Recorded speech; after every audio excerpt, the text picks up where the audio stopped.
Dikurung orang dalam kamar, dicabutkannya pedang, pernah. Mana itu Abdul Somad, anti kebinekaan, mau kubunuh dia, mana katanya. Garangnya luar biasa. 3 bulan sesudah itu dikirimkan video, dikerangkeng dalam penjara. Mampus kau, kata saya. Tapi nggak kuat-kuat kali dalam hati dia. Macam-macam.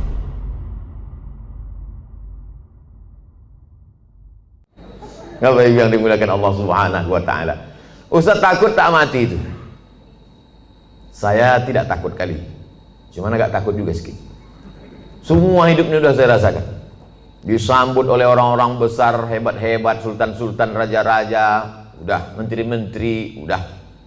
Disambut pula sampai ke hutan belantara, sampai tak ditegur orang, sudah. Masuk saya ke dalam hutan-hutan. Satu pun tak ada menegur, tak ada yang kenal. Jalan saya cuek aja dia.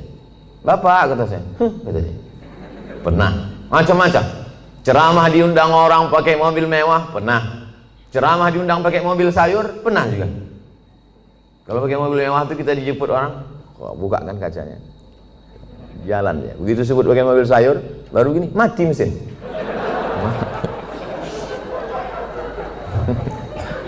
Macam-macam hidupnya sudah.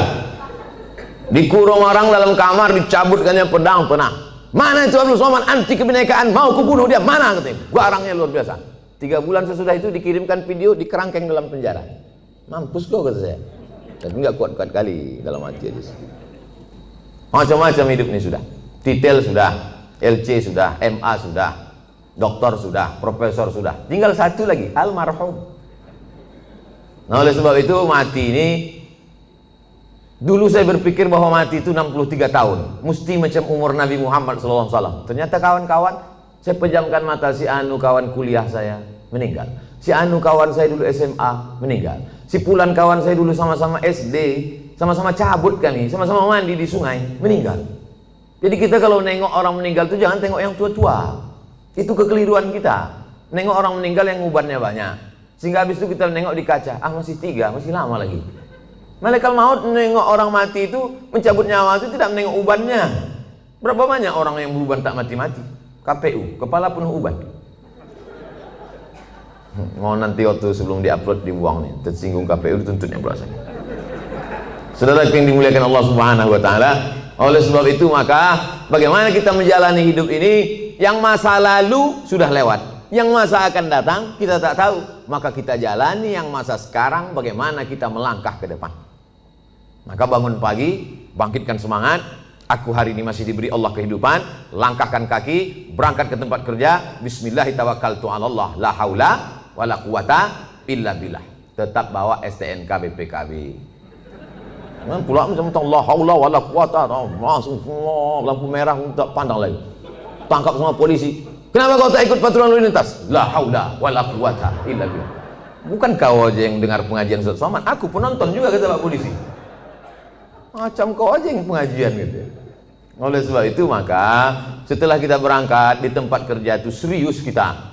Kenapa? Karena kita mencari rezeki yang halal untuk makan, keluarga, anak, sekolah. Mudah-mudahan anak-anak kita ini menjadi anak yang soleh dan solihah. Berdoa dia tengah malam waktu kita mati.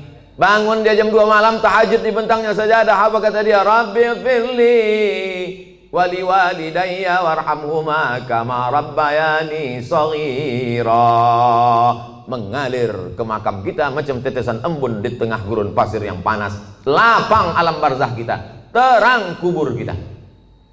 Bagi yang belum punya anak, mudah-mudahan diberikan Allah anak soleh-soleh. Ustaz Somad, doakan saya punya anak Pak Ustaz. Insya Allah. Berapa umur kau sudah? 40. Kenapa kau belum punya anak? Belum nikah Pak Ustaz. Ilaha illallah. Oleh sebab itu ada usaha dan ikhtiar. Anak-anak itu masukkan dia ke TK Quran, SD Quran, TK Quran, insya Allah. Masukkan dia ke TK Quran. Anak saya masuk TK Quran, tamat TK Quran, hafal juz 30. Coba baca, udah sampai mana tadi yang di sekolah tadi diajarkan ibu guru? Dibacanya lah. Amma yatasaalun anin naba'il azim alladzi hum fihi mukhtalifun. Kalla saya'lamun, summa kalla saya'lamun. Menetes air mata kita karena di mata kita anak itu tak pernah besar. Kita tetaplah menengok dia ketika tapak kaki najwa jari panjangnya sejengkal. Tiba-tiba bisa dia hafal amma yatasaalun. netes air mata kita. Masukkan dia ke TK Quran. Supaya jangan lagu-lagu itu dia dinyanyikannya. Topi saya bulat, bulat topi saya. Kalau tidak bulat, bukan omak saya kan. Usahlah lagi yang nyanyi ini juga lagi. Mulailah TK Quran. Lalu kemudian masuk SD Quran. Ada terbuat situ iklan. Masukkan anak anda SD Quran. 1 tahun setengah juz. Tamat dia 6 tahun 3 juz. TK 1 juz. SD 3 juz. Udah 4 juz. Cukuplah itu sudah. Nanti masuk pula SMP Quran. Aku tak tahan anak di pesantren Pak Ustaz. Paham saya. Orang Medan tak bisa berpisah dengan anak rindu. Anak pagi mau makan lontong sayur, ayam penyet, ayam patah, ayam mati. Tak tahan masukkan ke pesantren, masukkan boarding school. Pagi sebelum berangkat kerja, letakkan dia. Belajar kau di sini ya nak. Letakkan dia jam 7 pagi. Kita pun berangkatlah lanjut. Jam 8 sampai karena macet dan sebagainya macamnya. Lalu nanti sore pulang jam 4, jam 5 jemput dia balik ke rumah. Tahan Pak Ustadz boarding school, antarkan dia ke sana. Cari ini. Ada di daerah Tembung, ada di daerah Kutalim Baru. Dulu tempat saya sekolah di Darul Arafah. Ada pula di daerah banyak keliling Medan ini. Masukkan dia sebulan sekali jenguk. Saya Pak Ustadz tak tahan. Anak saya ini 3 kali sehari saya jenguk. Makan pagi, makan siang, makan malam. Memanglah berat berpisah. Sayang sama anak ini bukan kita letakkan di celak ketiak. Sayang sama dia kita tinggalkan dia demi masa depan dia. Siapa yang bisa menjamin menjaga dia? Siapa yang bisa diantara bapak ibu ini menjaga anak-anak kita bebas dari narkoba, bebas dari sabu, bebas dari cabut? Siapa yang bisa menjamin anak-anak kita ini cabut? Tak ada yang bisa menjamin. Kita pun dulu cabut. Saya dulu sekolah di Sisingamaraja, Unifa, Muallimin. Pernah juga cabut ke Deli Plaza, ke Medan Plaza. Makanya waktu lewat di Medan ini saya cari manalah tempat cabut dulu, hilang udah semua. Pernah, cuma tak sering-sering kali. Saya sebetulnya tak jahat, kawan-kawannya aja. Begitu hebatnya pengaruh kawan terhadap anak-anak kita. Dan kita tak bisa kontrol kawan dia. Karena pergaulan ini luar biasa. Itu mempengaruhi pola pikir. Tapi kalau kita tinggalkan di pondok pesantren, maka insya Allah benteng terakhir.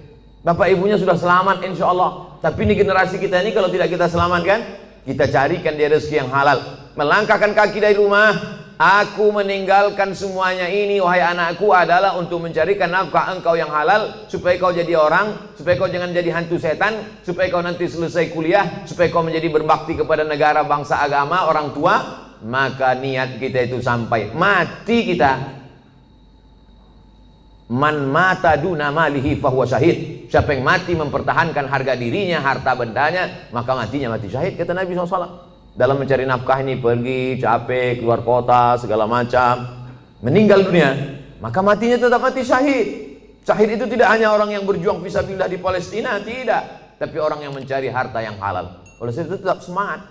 Ini banyak orang yang memisahkan diri. Kalau di masjid, semangat. Kalau sedang umroh, semangat. Pas di kantor, lesu, letoy, loyo, lunglai, mau mati. Pas ada gajian, baru semangat. Apa ini? Hancurlah negara ini kalau semangat kita ini hilang. Ada pula orang memahami agama itu hanya untuk mati saja.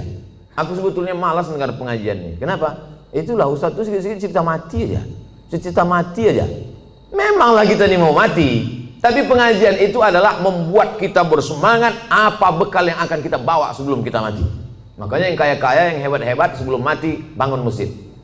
Apa nama masjidnya? Ya terserah.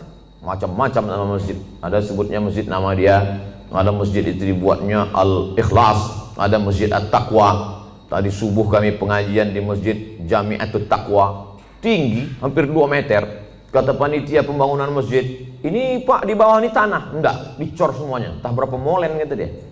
Hebat betul. Tak ada lagi tanah di Medan. Banyak betul duit orang Medan. Di mana-mana masjid pakai timbun tanah liat, tanah merah. Dia enggak, pakai cor. Artinya apa? Luar biasa kemampuan orang. Harus ada tekad dalam hati yang punya duit. Sebelum aku mati, aku bangun masjid. Tapi tak perlu pula kita buat di update status. Sebelum mati, bangun masjid. Like and share. Paling tidak kita dalam hati kita, tekad kita,